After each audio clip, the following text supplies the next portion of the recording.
అందరికీ నమస్కారం. మరి చాలా రోజుల తర్వాత మీ ముందుకు వస్తున్నాను.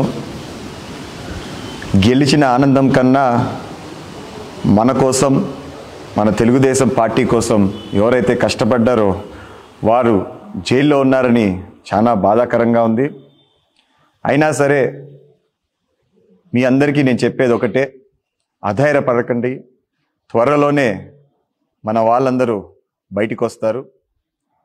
మరీ ముఖ్యంగా ఈరోజు మీ ముందుకు వచ్చానంటే మన నమ్మకం, మన చంద్రన్న గారు ఏదైతే చెప్పారో జూలై 1వ తేదీ నుంచి 4000 పెన్షను, దాంతోపాటు 3 నెలల బకాయిలు కలిపి 7000 ఇస్తానని చెప్పి ఏదైతే మాట ఇచ్చారో అది జూలై 1వ తేదీ నుంచి మీ అందరికీ తీర్చబోతున్నాము.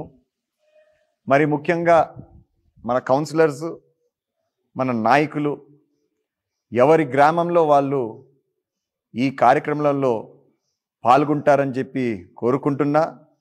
అదేవిధంగా మన అధికారులు ఎవరైతే ఈ ప్రోగ్రామ్ని కండక్ట్ చేయబోతున్నారో వారికి ఎటువంటి ఇబ్బంది కలిగించకుండా కానీ ప్రజలలో ఏకమై ఎవరికైతే అందాలో వాళ్ళకి మీరందరూ సాయం చేస్తారని చెప్పి కోరుకుంటూ, ప్రతి ఒక్కరూ ప్రతి గ్రామంలో ఈ ప్రోగ్రాం ఎక్కడైతే కండక్ట్ చేస్తున్నారో అక్కడికి మీరందరూ పోవాలని నేను కోరుకుంటున్నాను.